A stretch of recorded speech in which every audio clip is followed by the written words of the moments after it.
Another question. Can you elaborate on the rationale behind the maraka house, second and seventh? Okay.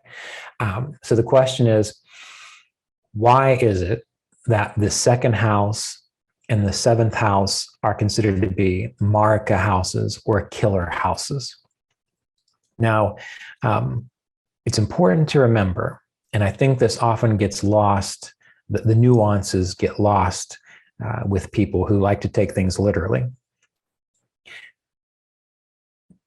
We have to remember that when terms are used in Sanskrit, it's not always literal. Now, sometimes it is, but oftentimes there can be a nuance to it, or another way of looking at what that word means. So let's start with very basic and get a little more, using the word nuanced a lot, a little more nuanced. So the questioner says, I've come across the idea that the eighth house is a house of longevity, and then the seventh house is the 12th house from the eighth house. So if you start at the eighth house and you count around, you're going to come to the seventh house as being the 12th from the eighth. And we know that the 12th house deals with loss. And so if the eighth house is our longevity, our vitality, our energy, well, then the 12th house from it would be the loss of that. And therefore we see that the seventh becomes a maraka house or a killer house, because what's going to kill you but the end of your longevity or the end of your vitality. And then the third house, I think this is an okay description, and I've heard this often. I think it's taking things a little too far, but the third house is the eighth from the eighth, and so it becomes a secondary house of longevity. And then the 12th house from the third is the second house.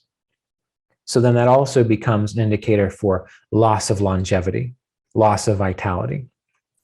And I'm sure many of you have taken enough of this course and watched enough of my videos to know that I tend to feel that usually the simplest, most logical explanation is the one you want to go with. Because if you start going, well, it's the third from the eighth, and eighth, and so on, well, you can just keep going around and around. Eventually, everything's going to be a pain. Everything's going to be difficult for you, which, according to yogis, that's the way life is. But you can look at it that way. And I think that if that helps you understand it, that's perfectly fine. But there are two other things to consider about the second and the seventh house in regards to them being killer houses or maraka houses. The first is this, that the first house represents your body, who you are as an individual. We often, almost always, look at the first house to get a general sense of a person's constitution, of their strengths and their weaknesses. And what is the opposite of that? The opposite of who you are, the opposite of your vital energy, the opposite of your existence as an individualized unit in this divine consciousness. Well, you go directly across the chart to the seventh house. And we get little hints of this, right? Because Saturn gets directional strength in the seventh house. And it's other people. It's when we start projecting, we start seeing the world as though it's me and all this other stuff, like as though we're separate from all of it. That's when we start getting lost in the world of pain and suffering. And so from a yogic perspective, the first house is your manifestation as this unique, individualized, one whole unit of consciousness. Directly across from it is the seventh house. That's where we lose it. That's where we lose ourselves. That's where we fall into, in a sense, ignorance. And it kills you, really, spiritually speaking. Now, let's look at, following this kind of idea, the second house and the eighth house. Well, the eighth house, as we know, we've already discussed this, really is the storehouse of your longevity. And so therefore, directly opposite is what? The second house. So it's the opposite polarity The second house is the opposite polarity of the eighth house. That's one way you can look at it. And to me, that makes more sense. Now, there's something else to consider, though, too. It's harder to comprehend in our current era because we have a lot of focus on material things. But we have to remember that Vedic astrology is actually a spiritual science. And while most people use it to say, when is it a good time to buy a house? Are my kids going to be doctors, lawyers, engineers, and so on? There's always this focus on, when am I going to have more stuff? And is my family going to have more stuff? And are we going to have enough stuff? Are we going to live forever? Those kinds of things. We have to remember that Vedic astrology is considered to be the eye of the Veda. And the real purpose of Vedic astrology is to give insight into how to live this life as in a spiritually fulfilling way. And we do need resources. That's the second house.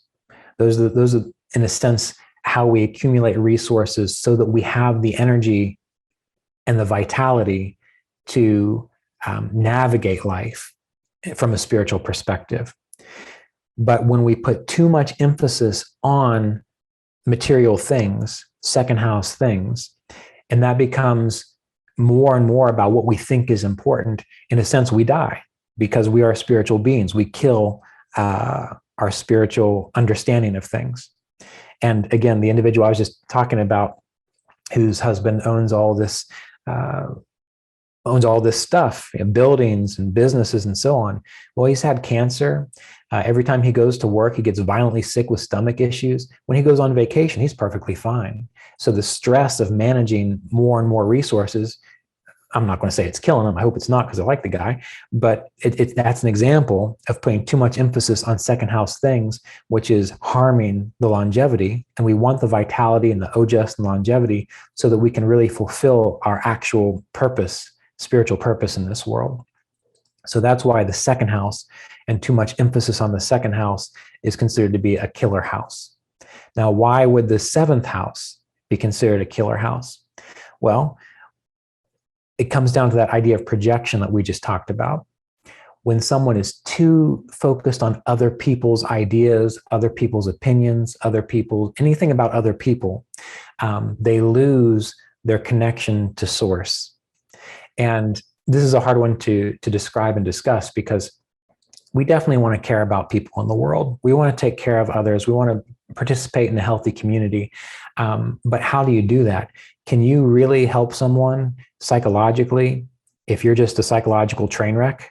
Can you really help someone physically if you can barely get out of bed in the morning? No. So we have to have this healthy development of the first house so that we are strong, so that we know who we are, so that we know what our role is in this world. That way we are able to have the appropriate boundaries, because not everything is your problem, right? You have your own problems, and you are meant to serve in certain ways. But just because someone else says you should be an activist here, or you should care about this issue, that might not really be your avalanche to deal with. And so the clearer we are on who we are, then the easier we can be of support to ourselves and the world in a healthy way. But when we start getting so caught up in other people and what other people want, and letting go of our boundaries, we lose ourselves. We don't know what's right. We don't know what's wrong. We're not able to stay focused on our path, on our navamsha, because that represents our path.